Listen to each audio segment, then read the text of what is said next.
Fail करवा दिया। ओह God, Z ने भैया को फेल करा दिया।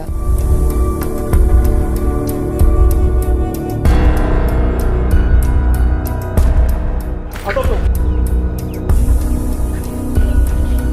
तुम ठीक हो? ऑफ कोर्स हानिया ठीक होगी ना। ये है ना इसको बचाने के लिए हमेशा इसका हीरो जर्क रहमान। अपनी औकात मेरे आदिल।